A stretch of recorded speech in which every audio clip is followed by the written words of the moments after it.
Welcome to Chef Alli's Farm Fresh Kitchen. Join us as we meet From the Land of Kansas members and explore new recipes using local Kansas ingredients and products.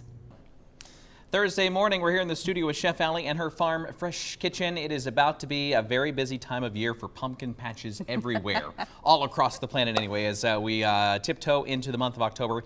Taylor Rush is with us, and as well as Chef Alli and her Farm Fresh Kitchen. Taylor is from KC Winery and Pumpkin Patch, and pumpkins, wine, I guess they go hand in hand out there in Olathe, don't they, Taylor? They do. They're both specialty crops. We kind of have the fun part of, we have a pumpkin patch, so we cater to children, and then we have the winery, and so we cater to the adult children. The big kids. Yeah, so it works out well, and you guys are going to be very busy starting in the month of October. Usually it's a very busy time for pumpkin patches everywhere, right? We are open every day. We've got tons of fun things to do out at the pumpkin patch, anything from hayrack rides, petting zoos, zip lines. Do you still have the cannon? Yes. You shoot a pumpkin or a gourd out of a cannon? Yes, so we have turned them into apple blasters. Oh. So they're pressurized and you can drop an apple in there and shoot at targets. Kind of like t-shirt guns then, huh? Yes. Cool stuff. Yeah. Alli, we got a lot of Taylor's wine here today, and we're talking about throwing a wine tasting party, right? Yes, and so I have 5 tips to keep it easy, because if you want to do it at home, it needs to be easy. So that's tip number 1, the KISS principle. Keep it simple.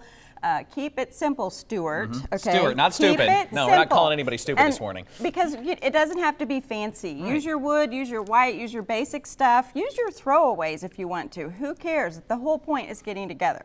So second thing is, what's your theme? So like with this, we could say, okay, we have a KC wine theme, so everybody bring their favorite KC wine variety, and then I'll supply the appetizers. And so you could do it that way, or you could say, hey, let's do a round Kansas theme. Everybody bring a different wine from across the state. Whatever your theme is. There's a lot of wineries in this state, so that would be easy to do. Yeah, right. and it would be fun to experience that. And then third is give your guests ownership, because people like to be involved, and if anything that we're invested in, we step up to the plate, and yes. And then fun, you can make it a competition, and thus is this. So if everybody brings their wine and you bag them up, put numbers on them, you can turn it into a competition, and this way everybody votes. And so you have to have a prize for the wine that wins, and then of course you need a booby prize for the wine that sucks. For the wine that doesn't win. Okay. Exactly. And lastly, do not forget dessert. And you want dessert to be, we've got a lot of bread and a lot of heavy appetizers, because of course we want to soak up that wine, but especially we want to give them some coffee and a nice heavy dessert before they walk out the door. Because an average serving at a wine tasting is 2 ounces, and which is this right here, a quarter cup. Who are you taking averages from? It's a tasting. It's a tasting. Right. And so if you do that, you're liable to drink about a half a bottle of wine. So that's why our food needs to be amped up. All right, good stuff, good stuff.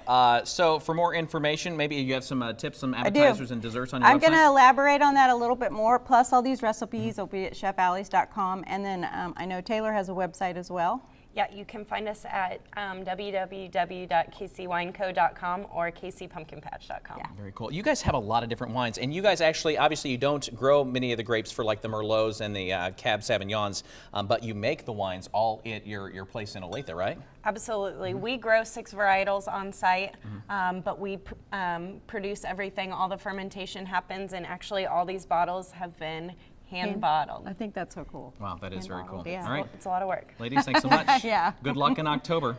Thank you. You're going to need it. We'll be right back. Those kiddos. Make sure to tune in the 2nd and 4th Thursday of every month to meet more From the Land of Kansas members. Remember, visit FromTheLandOfKansas.com to explore and find Kansas foods, products, and services.